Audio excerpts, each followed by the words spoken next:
Angels at Christmas. It is Swedenborg Live. Happy holidays. Actually, just happy day to all of you. Thanks for joining us. My name is Curtis Childs. I'll be hosting this interactive Q&A session. And with me, I have an esteemed panel of co-hosts and co-explorers. Would you introduce yourselves? Sure. I'm Chelsea Odner and a writer for Swedenborg Life, and I'm happy to be here. Hey, everybody. Hello, friends. I'm Cara Dom, Latin consultant, and one of the team members who responds to your comments under our videos. Let's have fun. Yeah, and comments are going to play a big role today because what we're going to do is entirely respond to your questions from the chat. So if you're there in the YouTube chat right now, get your questions in and we will answer them. How many of them we're going to answer depends a little bit on you, because if we reach our fundraising goal today, which today is $112, we will go an extra 15 minutes. It's just a token of our appreciation for you helping us, a not-for-profit, do this kind of programming. But we're going to do $112 is our goal because we have this related quote, a sort of spiritual thought here to set the mood. And this is from True Christianity 112. We can all say the same thing of our own soul and body. All that is yours is mine, and all that is mine is yours. Okay, so this principle applies to us. You are in me, and I am in you. Those who see me see you. We are one individual, and we have one life. Why? Because the soul exists throughout us and in every part of us. Our soul's life is in our body. It is something the soul and body share. When I say the divine nature of the Father, what I mean is the Father himself, since he is the same as his nature. His nature is one undivided thing. So taking some mystical, strange saying of Jesus and saying, no, this is how everything works for all of us. It's just, Jesus is not out there in orbit somewhere. This is you. I think that's happening. Okay, so thank you everyone for considering supporting us. Oh, I didn't say, how do you do it? I'm not going to tell you. Okay, go to offthelefti.com/donate. Every dollar you put in will help us also. We've had our matching extended, so we're trying to reach our overall $20,000 goal, just a few $100s away. Everything you put in here will go towards that. Let's do some questions. While we're getting ready for your questions to come in from the chat, they're probably already there, but we want to just give a little airtime to the awesome responses we got to this week's reflection question, which was, what's a way that you have felt energized by working in teamwork with other people? So Chelsea, yeah, what do people say? Yeah, so we have some great responses here, so I'll read them to you. We have, I volunteer at a local cat rescue organization. I feel inspired and energized every time I'm there. Hardworking people, true animal lovers, and the kitties are, well, perfect. And the greatest feeling I get out of teamwork is a sense of family and belonging. Also, encouraging and supporting each other brings life and energy to the team. Totally. And as a leader of a new mother and baby support class, I am now at 75, often reminded of how we worked together to feel the joy as well as the challenges of raising children. We all helped to make life more rewarding. We were the village. Thank you, Lord, for being there with me as I was leading. And I'm always energized by working in a team or group. The ideas and the results are so much more meaningful when finished. Always a good feeling from working in community. And yes, OTLE, I've been energetic and inspired to work with the community where I'm spiritually nurtured by love and wisdom. And when we were under lockdown due to COVID-19, we were isolated in our homes. At 7 p.m., we went outside to make noise to show our thankfulness for frontline workers. Hearing the thankful sounds from people in all directions was very energizing, as well as comforting, knowing the community was teeming with people of like minds and grateful hearts despite the isolation. Knowing this transpired all over the world, albeit in different time zones, inspired team spirit and faith in humanity as a whole. That's awesome. That's great. And when you bounce ideas off others and get feedback and reinforcement on your idea, plus new thoughts, totally. And you can work together to do something worth doing. Even if you're all frustrated, confused, or otherwise challenged, you can cheer each other up with gallows humor. Can't overestimate the value of that bond. The team gets the job done. Each individual shares the satisfaction. I love that even the hard times, you can get through them together. And Right. Recently, working with others across the nation to address ignorance, complacency, and advocacy as it relates to issues of racism and social justice makes for a useful place to share collective wisdom, prayer, and hope for a better future for all. And I'm a yoga teacher. I'm getting to the end of a backbending training. As a team, we have worked together to develop our practice. There is a lot of sharing and support that creates an environment of possibility, which is very energizing. That's awesome. That's great. It's reminding me of people saying how, meditating together with other people can sort of encourage you and support you in your own meditation practice. I feel like that's so true. So it's a miracle anything gets done with groups. There's always one individual God anoints to carry the load. I notice this as a miracle. God does provide every time. This load carrier rarely gets any golden credit, and they are always at peace with helping out. Angels in the flesh, I have always thanked God for. Mostly they are hard to see, unless one has the eye for it. So that's the last one. Those are great. So many cool different ways to think about that. People in the chat can vote to say who was the load carrier of the panel today. But no, it's so cool to hear those insights and the inspiring nature of working together, bringing that individual effort together. And I'm thinking like what we're doing here is this like with the chat plus us plus everyone watching is this group effort to bring ideas to life in the mind. So I think we're tapping into that group right here. If you want to hear Chelsea and I answer that question, check out the Off the Left or Inside Off the Left Eye episode that's coming out on Sunday.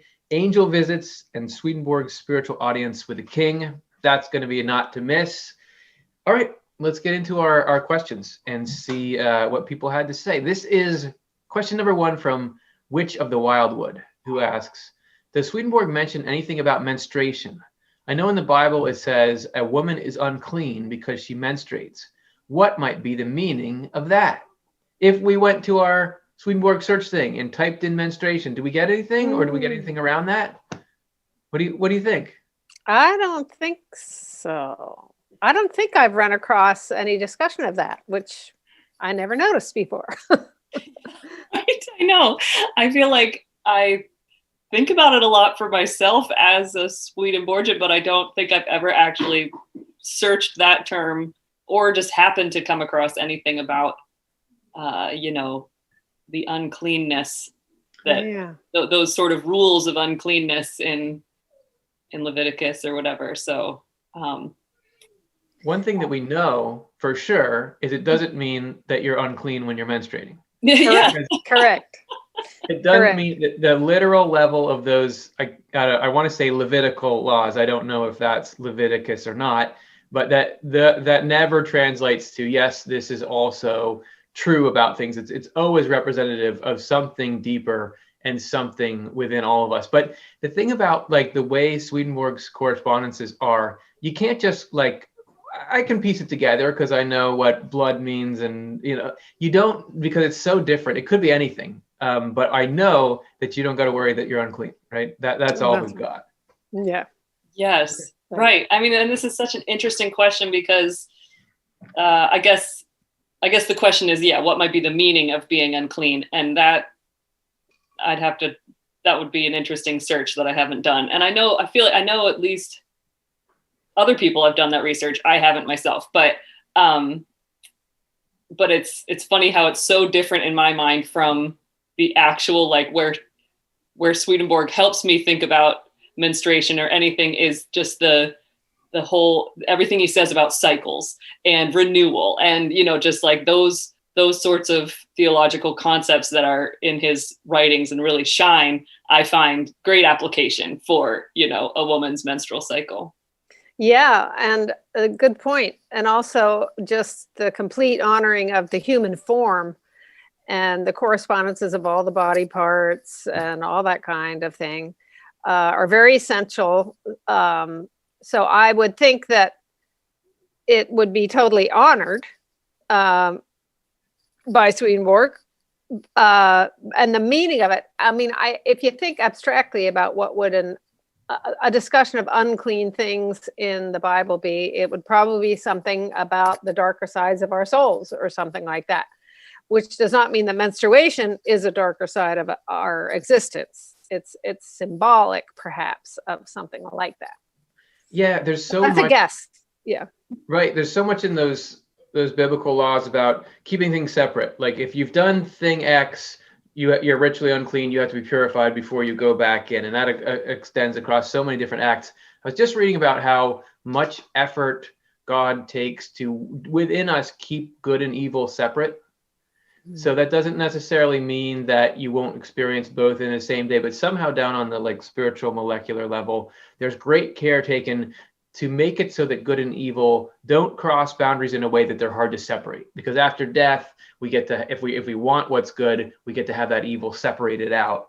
So I just think there's got to be something about why were there all these uncleanness laws? What do they correspond to? Perhaps something about the way that God creates this careful boundary between, what's ultimately more hellish and what's ultimately more heavenly. But yeah, and I guess just one other thought I'll tack onto that, because I am just kind of like grabbing it's making me think in different ways. Is like, as far as the uncleanness and like Levitical laws and stuff, I've been most spiritually helped by those things when I've read, thinking about the parts that I have delved into the meaning of is like, what's the process? What are you meant to do after you've touched a leper or after you've finally healed yourself of a skin disease? There's like all these rules about like, well, you go and you stay somewhere for 7 days because you're unclean, and then you do this thing, and then you're back in society or whatever. And there's like the feel of it gives you this sense that it's like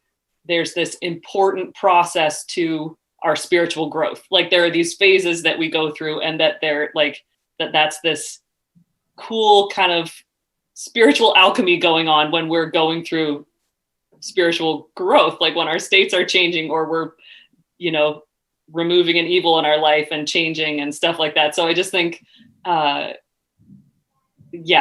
now I'm thinking about the woman who had her that problem for like 12 years, and then finally her blood flow stopped and stuff. And anyway, so interesting. I'm going to want to go look it up. Go somewhere for 7 days. What does that remind you of? Aren't we in this huge worldwide episode of, people being unclean in the sense that, hey, I was exposed to COVID, so I've got to be away from other people until I know that I'm not going to give it to them. I'm not saying I have anything profound to say about that, but it's that same, you've got to spend some time in this part of the cycle to ensure that health goes on. So yeah, right. Yeah. Okay, that's good. Thanks, Witch of the Wildwood, for stumping us. But hopefully that was inspiring us to do more research later. That's right. Okay. Come back next week. Yeah. Don't miss it. Nana Rosebud asks, are baby cherub just created? Surely there's no pregnancy in heaven. Ooh. Also, I guess they escaped death. Yeah. So there's babies in heaven. Swedenborg reports babies in heaven. What goes on there? How's it happen? Well, yeah. Go ahead, Cara. You go first. I have weird ideas, so you go first. Oh, okay. I'll have the boring ideas. You can have the weird ones. Yeah. Well, I mean, the way Swedenborg paints it is that all inhabitants of heaven were once alive on this earth. So there aren't babies that are just springing up in heaven, as says Swedenborg. Yes, no pregnancy in heaven. Swedenborg talks about spiritual offspring, meaning things that we do that are useful to other people, embodiments of goodness and truth that we can do for the people around us. So that image of a cherub, of a baby angel, I don't know the origin of that whole sort of concept, but there are babies in heaven. That's true. And Swedenborg talks about how infants in this world are just completely swimming in innocence and the love of the highest angels. So somehow that just pervades in the image of babies, I guess. Right. And that's, so my not weird idea is that he does say that angels of the highest heaven appear from far away as little children, or I would think maybe even this like cherub idea. It's sort of interesting that we we can picture, there's such a tradition of picturing angels as little babies. And that, so Swedenborg witnessed that you see somebody from far away, oh, looks like two little cute toddlers playing together or something. You get close and it's like, oh, it's these super wise, loving angels that are fully grown, fully matured people. But from far away, that innocence gives them a childlike look. So anyway, the weird idea is just that I think that people, like Cara was saying, we go, Swedenborg says, as soon as children that die in this world grow up in heaven, but they enter heaven as little children, and then they grow up in families. They get given essentially foster parents, and they grow up. And so there's no babies that just are created in the other world. But I have had this, Swedenborg has some interesting stuff about how our spiritual body is getting created during conception and during pregnancy. He goes into the way that as we're growing in the womb, that's the beginning of our spiritual body. And so it really makes me think about what happens with miscarriages and with babies that don't come to full term. And certainly from the lived experience of women who have lost children that way, those are real people that they were just, gestating. And there's a real spiritual essence to that. And it's made me wonder, although Swedenborg doesn't talk about it, do those miscarried physical babies have some sort of a spiritual gestation in angels who are women in the other world? And is there some sort of a birth process? I have no idea, but it's one of those weird, when you start thinking about that, there's more to the story than even Swedenborg could write down in his books. And when you get down into kind of the nitty gritty of it like that, it really makes me wonder, well, wouldn't that be amazing if those, who knows? Anyway, that's fascinating. Yeah, it's a great thing to think about. And I just think of how prevalent in near-death experiences it is for people to meet siblings that were miscarried or miscarried children that people had. I feel like I've read that a lot, where someone will come back from a near-death experience and say, oh, I had a sister, I didn't know it, and then they talk to their parents and oh yeah, we had a miscarriage earlier. So it certainly seems like that's bubbling up out of everything, is that there's somehow that those lives that seem to us here to just have ended way before they got a chance to get going, actually no, there's somebody was there and somebody's still there, and you get to have this great reunion with them. So thank you so much for the question, Nana Rosebud. And next one, oh hey, by the way, we're 0% of the way to our goal of $112. So go ahead and give us a boost here off theleft.com/donate. You will help us do this kind of stuff. PhotoGem01 asks, how does rate of vibration relate to soul development? Does that give us a boost? What is vibration? Is energy matter? Is matter energy? These kinds of things, right? Have either of you come across, Swedenborg talking about vibration or anything that sort of seems related to how we now think about it? Chelsea, yeah. Yeah. What this is bringing to my mind is what happens in meditation is kind of the one association I have with it, where Swedenborg does talk about our breathing, and he says we have an external respiration or breath and an internal breathing, and the internal breathing is sort of, obviously it's autonomic, it's not voluntary, and it somehow aligns with heaven. When we get in, that's the connection that we have, our will and our intellect, or our heart and our mind, and everything kind of working in concert with each other.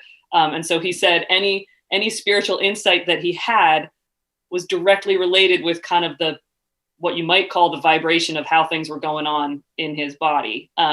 So that he could even pinpoint the spiritual community or the angels that were associated with this new insight that he was having because of whatever he was feeling, whatever that vibration was.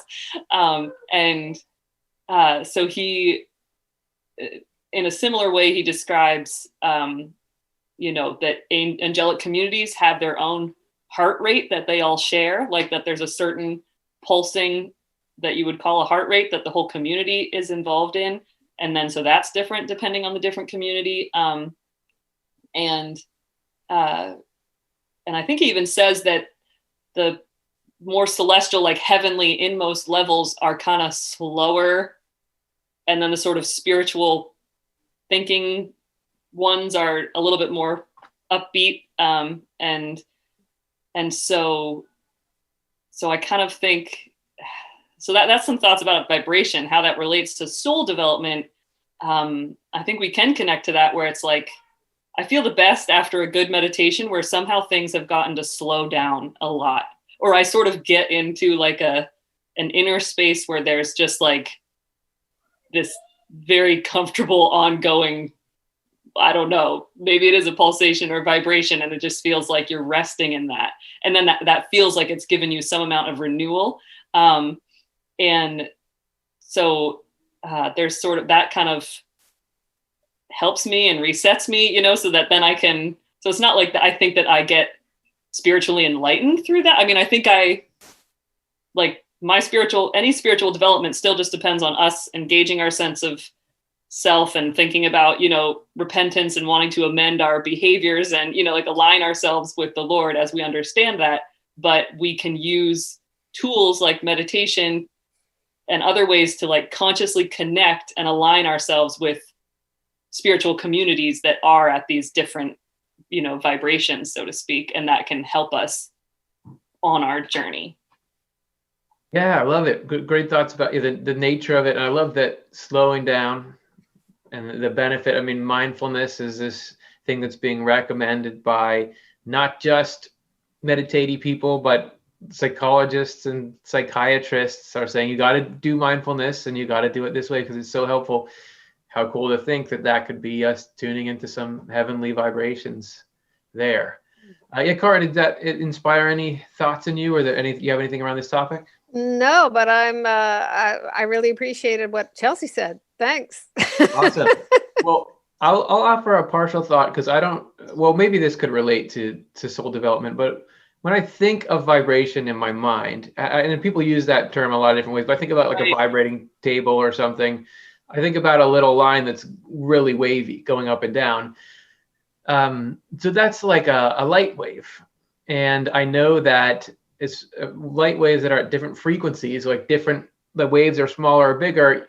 You can see them or you can't see them based on how big or small their waves are. So there's little animals in the ocean that can see colors that we can't see because their eyes can absorb these light rays with these different vibration, as I understand it. When Swedenborg's up in heaven, he often reports that there are some people who there's angels all around them, but they can't see it. Mm-hmm. They get up into like a third heaven and they can't see anything there. Mm-hmm. I just wonder if that's a vibrational difference issue, that just like we can't see infrared or whatever the mantis shrimp is seeing, you can't see this higher or lower, or I guess higher probably vibration that the light of angels is in there. And that's why, and maybe that's why, we can't see them here, is our physical eyes just can't hit that vibration or something. So I'm not going to really go, think about how that goes into how we live, but it just strikes me as possibly a crossover there. Chelsea.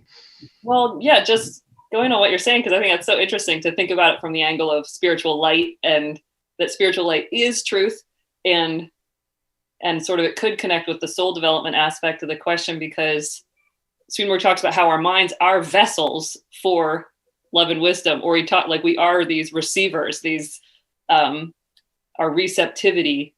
And he particularly speaks it in terms of it being hard or soft, like a hardness is kind of resistant or like closed off to what you might say like an incoming vibration, if it is that sort of like transmitted, that kind of a vibration, like light or something.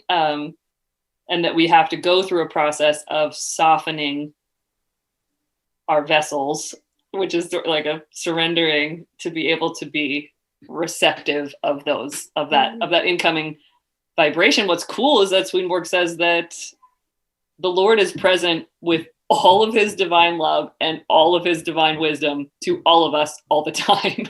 Like there's nothing, it's not a lack of, oh, I'm in the wrong, I can't see the northern lights because I'm too far down on the northern hemisphere. It's like is right there. So it's like our receptivity changes with our work that we do, our soul development. So yeah, I guess the word that comes to mind that Swedenborg uses is influx or inflow or influence. And surely that has some kind of, buzz. I mean, I picture it as having some kind of buzz if we're opening up to this inflow of divine energy, or like Chelsea said, the love and the wisdom. I hadn't ever thought of that in terms of vibration before, but perhaps it's the same thing. Maybe it's a semantic thing. Cool. I love thinking about those ways of connecting to the idea of vibration. Photo Gem 1. Hope you enjoyed that. Next question. This is from Young at Heart, who asks, did Swedenborg see any correspondences in religious festivals such as Christmas and Hanukkah in the spiritual world? You may have noticed that 2/3 of the presenters here have a Christmas tree. Yeah. So do we get anything in Swedenborg's writings about these holidays, religious festivals, which are just so prevalent in all cultures all over the world, all over all time? So they must be connected to something. Does anyone have a thought about what might be going on with that? I wish I had some better number recall, because there is this thing I was just reading recently about, I think Swedenborg was saying that maybe it was that he was with some people who were celebrating Christmas in this world somewhere, and then the angels were like getting a huge kick out of all the music that was happening. Yeah.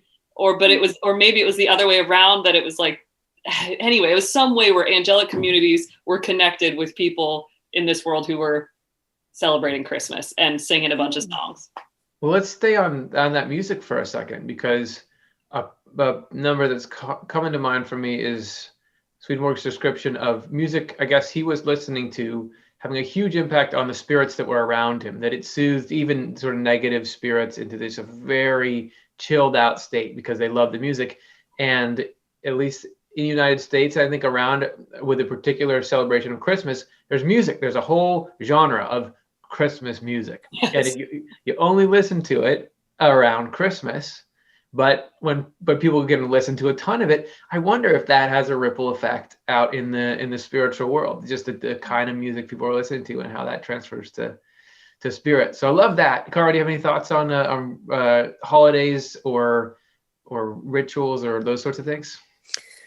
Not really. I'm what's coming to mind now is this description of how in a society, a heavenly community he visited or something, in the early morning, there's this whole choir of angels that sing in the early morning.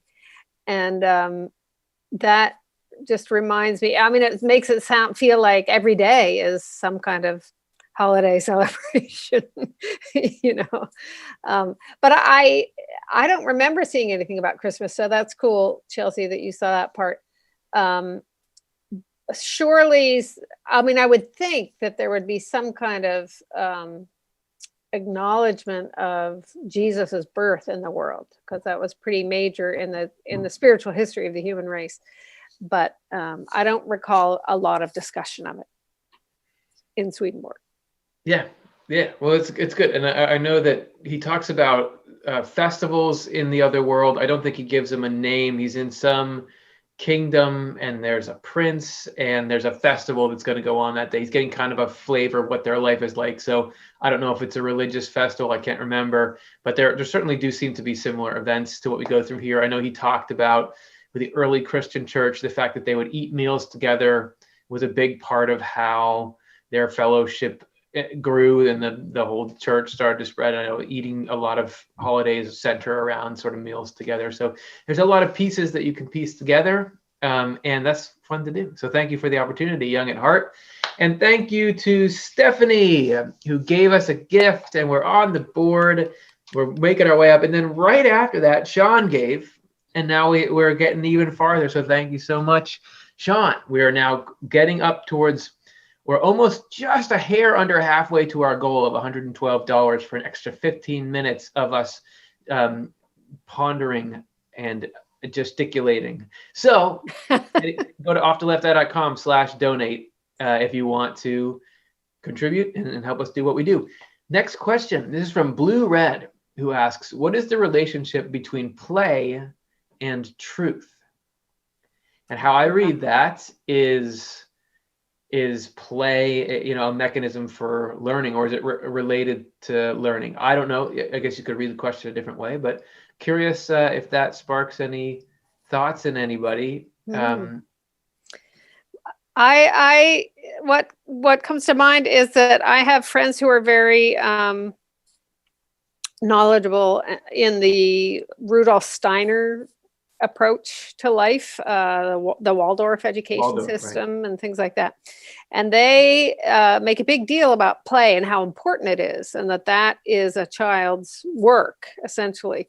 So I like what you said, Curtis, about it has to do with learning, and so you're acquiring truth through play. And just watching my 2-year-old grandchild, my granddaughter, it is pretty amazing to watch what she's learning as she's playing with all her little animals and naming them and giving them things to do and stuff. So that's fun to think about. The relationship between play and truth. Yeah, and what it was bringing to my mind is that one thing that Swedenborg says is that we don't learn anything unless we find some delight in it or some amount of joy. Like our will, what we love, is the leader sort of our intellect to such an extent that we might not even notice it, but that actually there has to be some element of our will engaged to, and delight and joy to have anything stick. And so I think play is a word that we use to describe when you're doing something just because you really enjoy it, like that it just feels fun. And so I think that setting up environments where you're playing creates a really rich environment for truth to be able to take root, or be planted and then be able to grow. So that was a thought that was coming to my mind. Cool. Two instances that brings to mind for me of things like play learning in heaven that Swedenborg describes. One is, he talks about little kids being led somewhere and then they're supposed to say, no, I don't want to go any farther. And it's like building up sort of their ability to resist evil. And he doesn't describe it in a lot of detail, but to me, I could totally see little kids loving that game, because if you're a kid, you love saying no to a grown-up. I mean, that's just like, if you've ever had kids, that's so fun. Like, no, I get to say no. Yes. I bet it's done as a game, but it's teaching this important skill. There was also this description of people or a group of children being shown this representation that very obscurely depicted sort of Jesus rising from the dead, so that it wouldn't be creepy at all around death. But that's more of like observing a play, but it's done with characters and story and things that was how it was impressed on them. So I'm sure that if we're discovering anything about play being important to love here, to truth here, then that's coming out of heaven. And I can't imagine they wouldn't have some awesome play-based curricula there to really jumpstart the mind. Yeah, and I think that something along those lines that was making me think of is Swedenborg says that we also can't learn what goodness is or truth without encountering its opposite. Like contrasts are so important, that aids us in thinking about learning the nature of things. And so even when he says in heaven, he describes plays happening, literally stage plays, to teach certain subjects, but that even the negative, hellish parts aren't actually portrayed, but just enough to give contrast, but not to sort of disturb, put disturbing thoughts in people's minds. And so I just think of how that's definitely an element of play is contrast you know, I don't know, kids hurting themselves, learning how to climb on things or whatever. So Yeah. what to do, what not to do. Yeah. Right. That's great. Good. Well, that's fun to think about, that kind of learning and truth going on. And I'm just having little bits of remembrance of Swedenborg describing, among sort of older children, almost like little competitions or debates that sharpen their ability to reason, done in sort of a more mature gaming format. So I'm sure that there's a lot of cool learning, and however they're learning there is probably a lot more advanced now than it was back when Swedenborg was reporting. Right. Yeah. And it wasn't our how advanced technology originates in heaven episode recently, where it's particular ways where he specifies that it's games. There's games, spiritual world representation games that children in the spiritual world engage in to learn. So like games, play, that's important. That's great. Sure is. All right. Good. Well, thank you very much, Red Blue, for that question. That was a lot of fun to think about. Thank you, Robert. Robert gave. We are up to $80 total. Just so we can see 112. Will we get there by the end of the hour to give you your extra 15 minutes of play? Go to offtheleftout.com/donate. The Cube asks, speaking of play and truth, why is Earth life so boring? Is there not enough play in Earth life? So, I mean, I guess we're going to feel differently about life at different times, but I'm sure that you've all experienced boredom at some point. And life, if someone said to me, life is a drag, I wouldn't necessarily, push back hard on that. It can be. So what's with that? What's it doing? And why is it, particularly, why is there so much? I think of Earth life, there's a lot of repetition. Things are very fixed. There's times when you just have to kill time. What's up with that? Yeah, well, I will say that when I tell my kids about the nature of the spiritual world and heaven and stuff, they have been known to come back with, well, that sounds really boring. or if heaven is just goodness and nobody does anything wrong or nobody gets it, like there's no strife, like what's the fun in that? Like it's boring. It's both, it's all boring. Here is boring, there is turns boring. out it's all boring.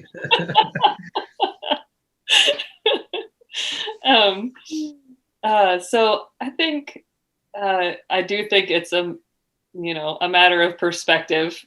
I don't know. I think there's a certain, for some reason, this question is making me think of what Swedenborg says about how we just, as much as we wish somebody would just tell us what to do, there's something inherently essential in our own engagement, like to think and make a choice and make a decision. Like he says, that kind of engagement is important versus just being idle or just expecting something eventually to like get you up off the couch and to go do something. So like there's our compelling ourselves to, like, all right, I'm just going to do this thing, or like, I don't know, engage in some way can change our state. I don't know. I'll have other thoughts, but those are some.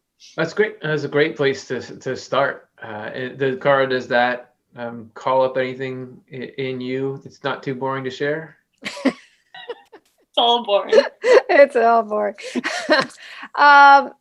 For some reason, the concept of the bucket list is coming to mind.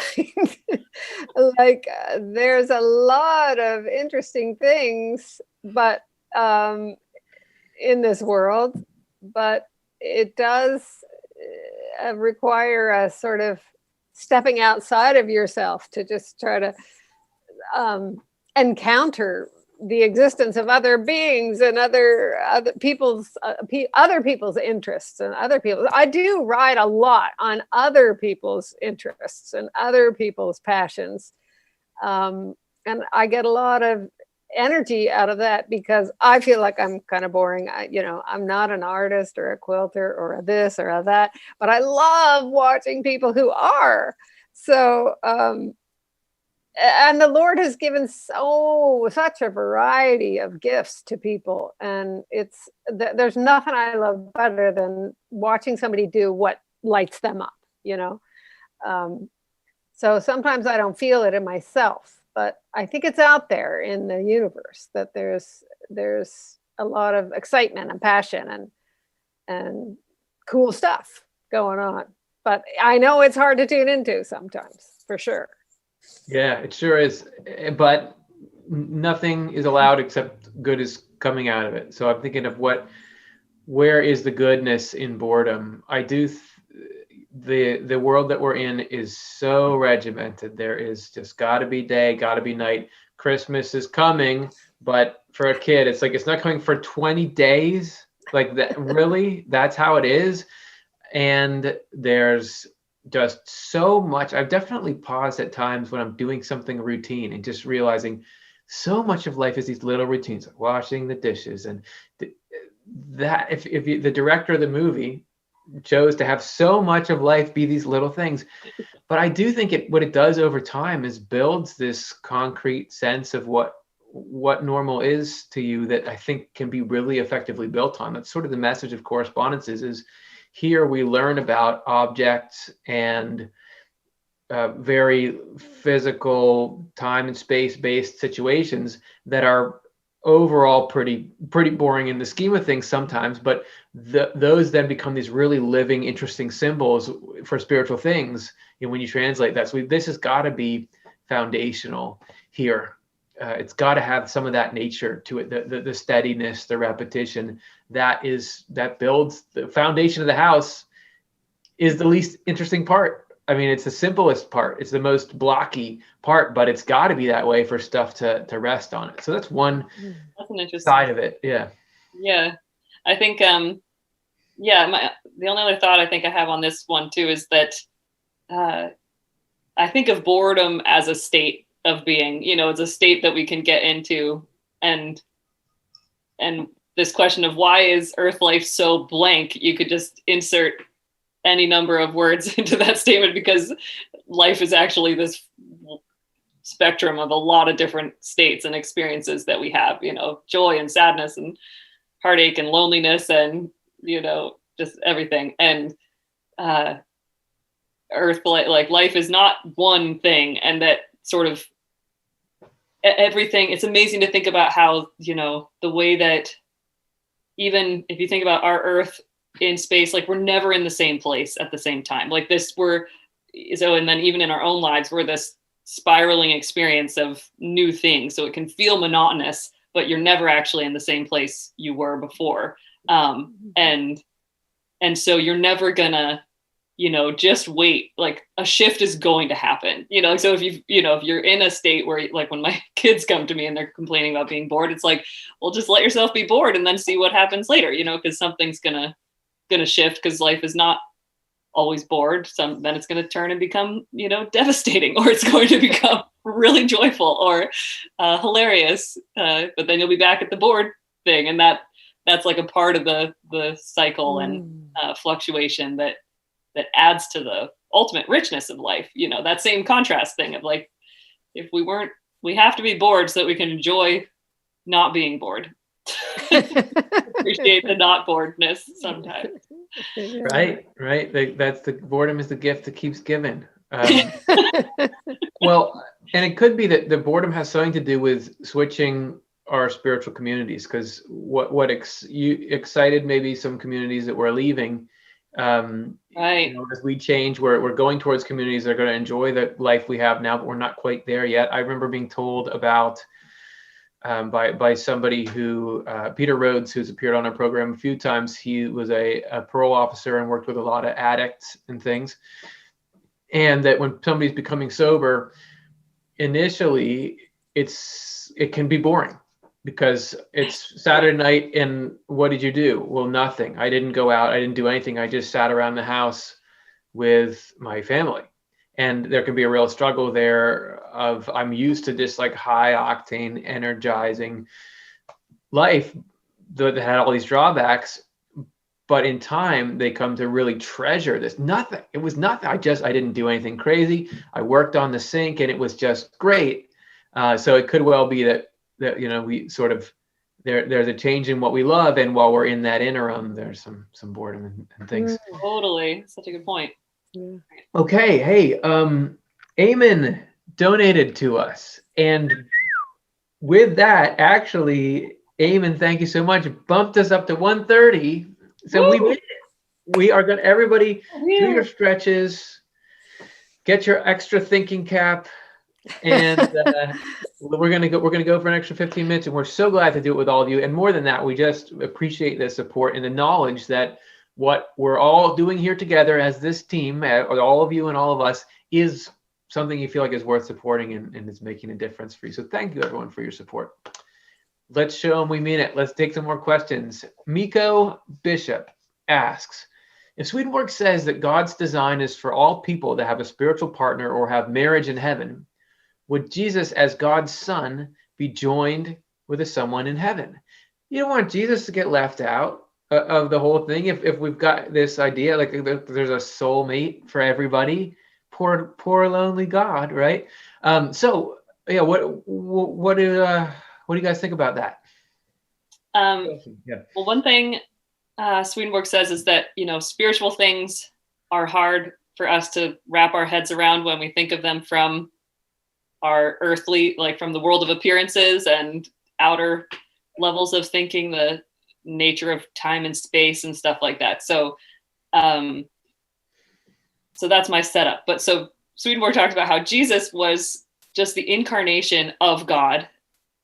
And then when he died, the resurrection is that he was glorified and just became one with the divine. So there's only one divine being.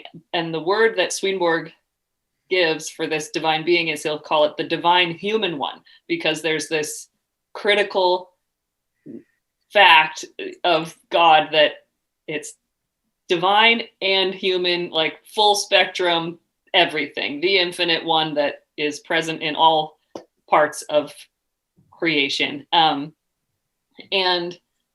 so this divine human one is love and wisdom. So we might interpret that to think like a male and female, because sort of the way, gender is in this world is we have, love and wisdom is reflected in these different sorts of pairings of things. But in the divine human one, love and wisdom are one, distinguishably one, but they're both there. And so Swedenborg says that, when the commandments talk about honoring your father and your mother, it's the father and mother that's within the divine human one who is, that love and wisdom that, both are one parent, and that those are aspects of God. So anyway, yeah. What do you guys think? That's great to think about this completeness in the divine, and how we are all sort of descended from that, and that marriages between people are pictures of that heavenly marriage that you described of love and wisdom. I love it. It's a great note to think about. Cara, did you have anything to add? You guys got it, I think. Great. One closing thought that occurs to me is, so who is God? If we're going to say, yeah, God, Jesus is God, like there's God, and who is God's soulmate? Right. There's a passage where Swedenborg says, in heaven it's not called husband and wife, they use a term that's like belonging to the other. And like, who's God's belonging to the other? It's you. Well, and in that Swedenborg talks about the church as being God's spouse, right? So the church being the part in each of us that can accept that, and also talks about seeing the whole of heaven like a single person. So it's almost like, because as we were just talking about before the show, I think where the idea of God being divided up, where it's like, think of all the different people that are praying to God right now, and if God was in time and space, and like, okay, well, I was helping you, but now I'll zoom over here and help you. God is able to be simultaneously present with everyone, and really is like got this marriage with each of us. That we each are both individually we're married to God, but as a whole human race, somehow the whole human race and God have that bond, and that great partnership too is sort of what all marriages between people are modeled after or reflecting or something like that. So yeah, that's you know, what do they say? My better half. Our better half is God, and God's better half is us. Yeah. Yeah, that's a great way of putting it.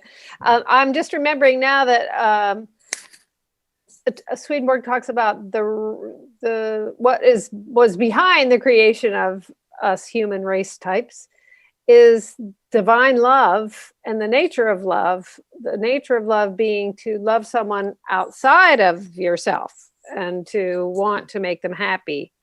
And so that resulted in the creation of the human race so that God could fulfill that that drive of love. So that's just another way of looking at this, that we're the other half.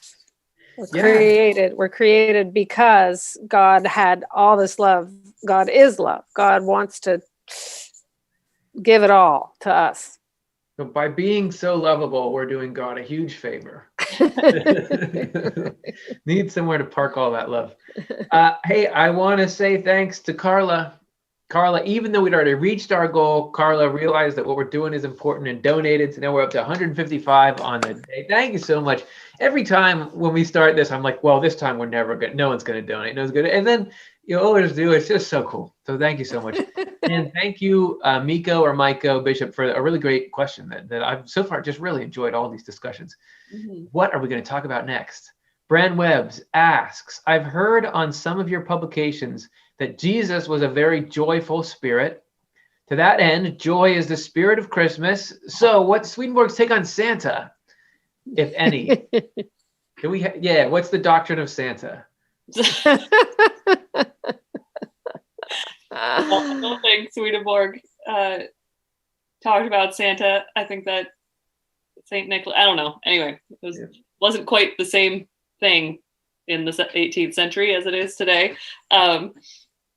And yeah, but I guess it's a matter of how Swedenborgians think about Santa. Well, I would say, man, so much modern Christmas material, like movies and books and things, are just like, well, Santa is obviously a God figure.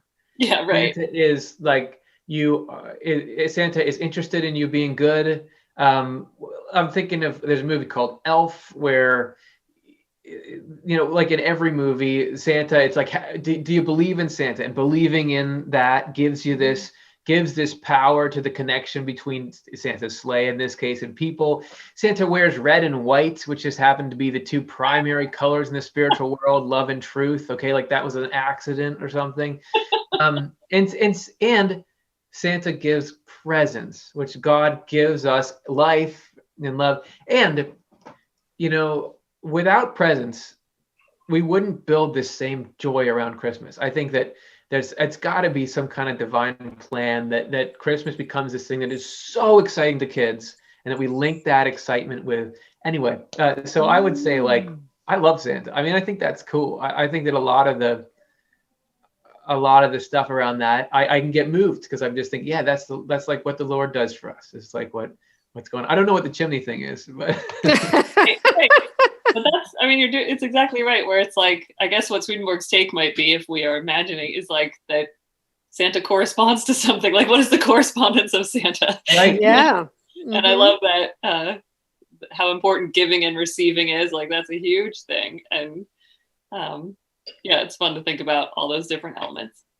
Yeah. And I'm thinking of the three kings and the gifts they gave to baby Jesus.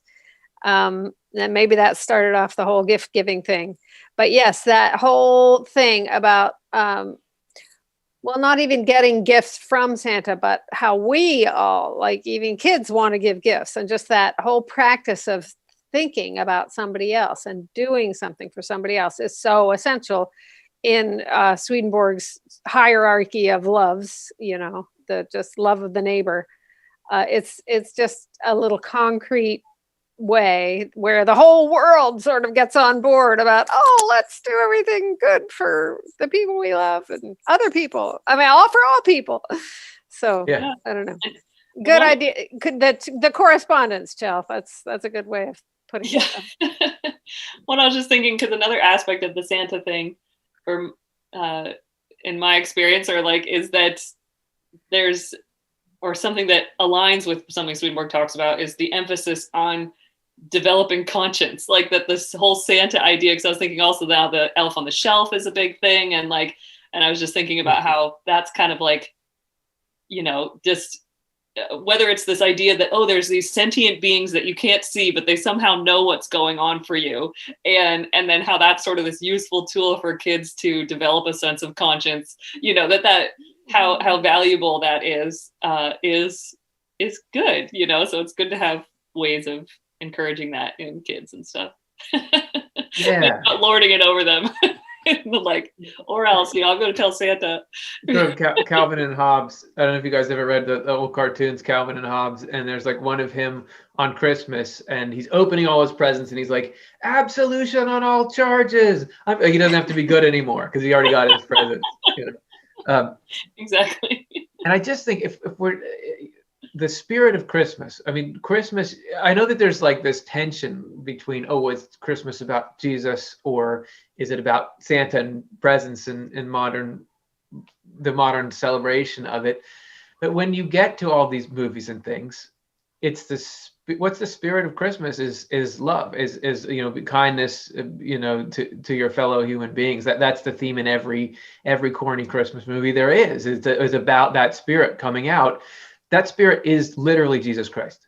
That is what God is. That love for, like, even almost more so than when it was a physical incarnation. That is the divine human, is whenever that's in your heart doing that. So it is about Jesus, you know, through means that are so fun to accept and all that stuff. So there's this one song, Santa Claus Comes Tonight, and there's this line in it which is like, Santa knows we're all God's children. That makes everything right. And to me, it's like they're just trying to force those two together. Like they're trying to make it religious enough so that they won't get mad. But I don't know if that's why. But it just always strikes me as they're just trying to make sure it stays religious. Please everybody. Yeah, that's right. That's right. Okay, thanks so much, Bren Webbs. That was a great one. Martin S. asks, I think heavenly learning is to force us to think for ourselves. Swedenborg says that the Bible isn't 100% accurate. Isn't this one of the reasons? And we were just having a discussion about this with some of the team.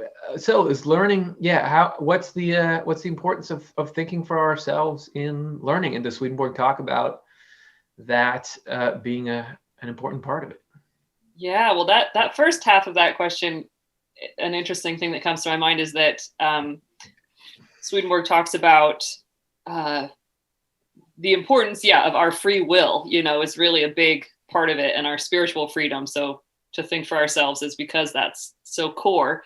And connecting with the experience of what he said of children growing up in heaven is, you know, that they're more aware of it, but that spirits will try to inflow and kind of control how kids speak. He describes this experience, and that the kids get really kind of annoyed at that and, you know, say no, you know, don't want to get pushed around by these spirits. And that ends up being this essential tool for them to learn how to think for themselves, you know, only like it's them and God, you know, their relationship with the Lord, and not what these spirits that are around them might be wanting to make them think. And so we're not as cognizant of that in our world, but, you know, it's just as important for us to think for ourselves. And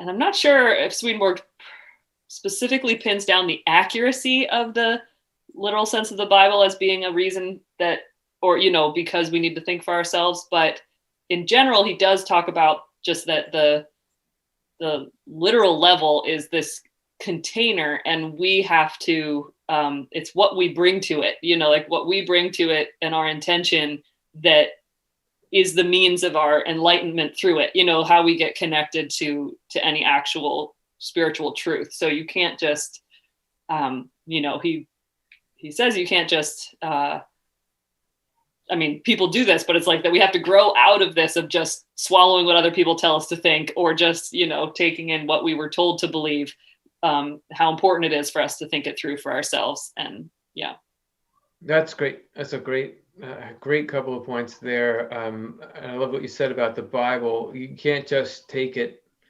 and not process it. And I guess Swedenborg doesn't seem perturbed at all by whether or not the Bible is describing something that actually happened. I mean, he'll just say, "Oh yeah, the first X number of chapters, these didn't really happen, but this is a symbolic story."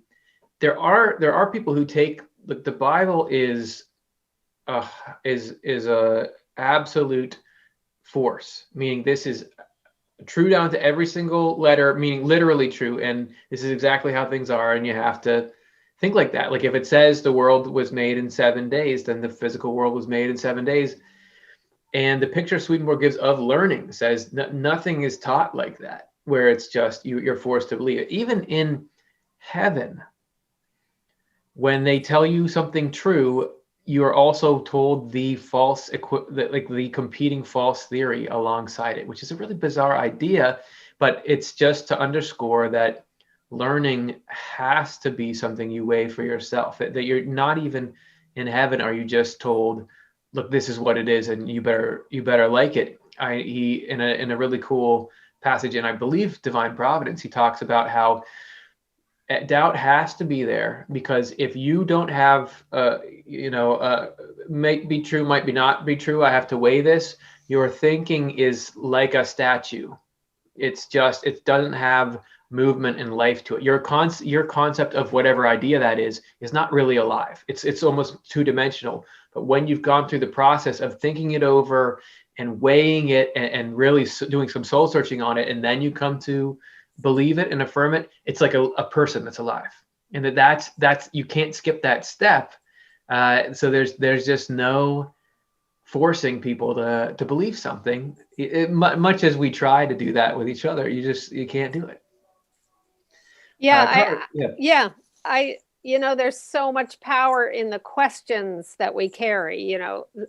Most of the big questions in life, like we learn every week on this show, we can talk about them, but we don't necessarily know what the answers are. But just the force of the question, there's so much life in that. And if the answers were just dropped on us, there would be no, our own seeking and our own sense of self that sort of gets to take in this world and figure out what we think about it. It just would be totally squashed if we didn't if we had all that questions answered. And that's what the whole thing about faith is, right? Faith. We can't prove it, but it's us taking what we feel to be true and good and measuring the world against it, and this constant sort of growing experience in our own minds to find the answers. And that's what's really alive in us, Yeah. I hate to say this, because I so love trying to just like figure out what's true and stuff, but it barely matters. I mean, it matters, but compared to our motivations, you can have a head full of truth but love harmful things, and as soon as you go to spiritual world, all that truth just flies out the window because the love wasn't there. And I remember there's one passage where Swedenborg says something like, you could and he's talking in the context of the Christian church, and saying that you could go and convert the whole world to Christianity for a bad reason, and it wouldn't be any good, for you, right? And you could go persecute the church and cause its entire ruin, but from a good motive, and you'd still go to heaven. The motive is so much more important than the idea. Ideas are awesome. They are such good tools, but unless we work on our motivations. What question are we? Why am I even saying that? What question? It's learning. Right. So that weighing is really good. And I guess it's probably a function of that engages our will, right? That if somebody else tells us, you have to believe this, we're not believing it because we love it. But if we weigh it and say, this really does feel right to me, then the all-important will, it's changing the will as well as will. And I'm just thinking real quick too, that the discussion in Swedenborg about how miracles don't happen anymore because that would take away our spiritual freedom. Like we'd be forced to believe in whatever miracle presents itself. And so that spiritual freedom being core, the most important thing to the Lord is our spiritual freedom. So the play in that, going back to the play in just not having a like some kind of monolithic truth, this is it, it's just so essential for our experience of being ourselves. It's so true. As much as I would love there to be monolithic truth. Yeah. Man, do I just want to like, just tell me exactly what to do for everything. Man, would that be a relief? But okay. All right. I get it. We gotta play. And I guess like the one last thing that's coming to my mind about this is that like with it being, Swedenborg talking about the Bible not being 100% accurate, it's kind of like one thing Swedenborg does say is just that the Bible, it's worded the way that it is to be a correspondence with heaven, to, you know, convey this. It has this spiritual correspondence with the Lord's process. So it just has sort of everything kind of embedded in it. And, but since it's serving as a container for that spiritual truth, it means like what we get on this end sounds just like nonsense sometimes, you know? And so there's like accurate is kind of like, maybe what it's bringing to my mind is the parts of the Bible that are just like, you know, why is a goat talking? You know, how does an animal have 11 horns? Like, why are kings breastfeeding? I don't know. Like, just this is all weird stuff, and so it just doesn't. But there's spiritual truth. Yeah. Why? I wanted to say the Bible is written in such a way that it's 100% ambiguous. Yeah. But that's not true, because there's some places that are clear, like some of the teachings. Yeah, right. But it's written to be very ambiguous. This is why you can have people quoting it for such different reasons. And it's just it's not page 1. I'm telling you what you have to know for life. The first thing it starts with a story, and then it goes to another, and you branch off, and then it's a bunch of poems in a row. The whole thing just leaves this wide open field for you to venture out in. And yet there's obvious tales about morality in there, and there are comforting words, but it's in the middle of this structure that's strange. So it's as you're saying, Chelsea, it's set up that way to correspond, and it has the functional effect of, man, leaving a huge bunch of freedom. People have tried to say, well, that's why whenever anyone says, go read your Bible, the Bible says, no, it doesn't. It doesn't say that. The Bible says a huge long thing, and you're cherry picking apart and saying that's when the Bible doesn't talk like that, right? Okay, we got to get to another question. Yeah, that's good. Okay. This will probably be our last one, but it's a really great note to end on. Angela, she asks, can anyone talk more about why God doesn't need us to worship him? I think I get it, but I'd like to hear more. Why doesn't God need us to worship? Yeah. What do you think? Yeah, I hope I can articulate this well. But that the God doesn't need us to worship him. The value of our worship, or sort of, you can think of the word humility, like humbling ourselves. This sense of bowing down even is like what we talk about. And that's because for us to have spiritual life, the Lord needs to be in charge. Like, we don't know of ourselves what's good for us. Like, so that our sense of self, this little ego that is designed to have autonomy, because the Lord can fill that up with love and wisdom, so we can think from the Lord. Like, the most beautiful thing, Swedenborg says, is a sense of self that has been brought to life by the Lord. That means like we've let go of our self apart from the Lord, and we are just, connected, hooked up to a sense of this living sense of the Lord's love and wisdom, and how we can live in that in our life. And so the opposite of that is a little sense of self that has shut the Lord out, is not open for business, just wants to, I know how to do it myself. I don't need your help. And, when we go off on that, in that direction, then we get into a lot of trouble because we can't do things really on our own. Like all life is really from the Lord and all goodness really comes from the Lord. And so the worshiping thing is that it's the hand holding. It's a way for the Lord to like lead us to, get to start even acting like I'm going to surrender my will to the Lord's will, so that's why it's like the Lord doesn't need us to worship him, because the Lord is just the Lord and wants us to just wants to just give us everything that the Lord has.